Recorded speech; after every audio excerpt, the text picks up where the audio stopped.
ஆண்டின் முதல் மாதம் முடிந்து பிப்ரவரி மாதம் பிறக்கப் போகும் நிலையில வங்கிகளுக்கு செல்ல திட்டமிட்டுள்ளவர்கள் விடுமுறை பட்டியலை முன்கூட்டியே தெரிந்து கொள்வது அவசியமாகிறது. இந்திய ரிசர்வ் வங்கி வெளியிட்டுள்ள அதிகாரப்பூர்வ விடுமுறை பட்டியலின்படி 2026 பிப்ரவரி மாதத்தில் மற்ற மாநிலங்களை ஒப்பிடும்போது தமிழகத்தில் உள்ள வங்கிகளுக்கு குறைவான நாட்களே விடுமுறை அளிக்கப்பட்டுள்ளது.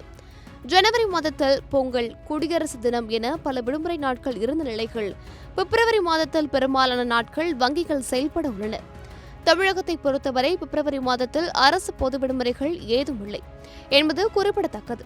வழக்கமான 2வது மற்றும் 4வது சனிக்கிழமைகள் மற்றும் ஞாயிற்றுக்கிழமைகளை தவிர்த்து மற்ற அனைத்து நாட்களிலும் வங்கிகள் வழக்கம் போல செயல்படும்.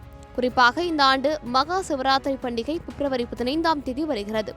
ஆனால் அந்த தேதி ஞாயிற்றுக்கிழமை என்பதால் அன்றைய தினம் ஏற்கனவே வாராந்திர விடுமுறையாக உள்ளது.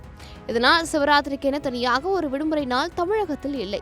தமிழக வங்கி விடுமுறை நாட்களின் துல்லியமான பட்டியல் இது. பிப்ரவரி 1ஆம் தேதி ஞாயிறு, பிப்ரவரி 8ஆம் தேதி ஞாயிறு, பிப்ரவரி 14ஆம் தேதி 2வது சனிக்கிழமை, பிப்ரவரி 15ஆம் தேதி ஞாயிறு மற்றும் மகா சிவராத்திரி, பிப்ரவரி 22ஆம் தேதி ஞாயிறு மற்றும் பிப்ரவரி 28ஆம் தேதி 4வது சனிக்கிழமை. ஆக மொத்தம் இந்த மாதம் தமிழகத்தில் உள்ள வங்கிகளுக்கு 6 நாட்கள் மட்டுமே விடுமுறை அளிக்கப்பட உள்ளது. சிக்கிம், மகாராஷ்டிரா, மிசோரம் போன்ற மாநிலங்களில் லோசர் பண்டிகை மற்றும் சிவாஜ் ஜெயந்தி போன்ற நிகழ்வுகளுக்காக கூடுதல் விடுமுறைகள் அறிவிக்கப்பட்டுள்ளன.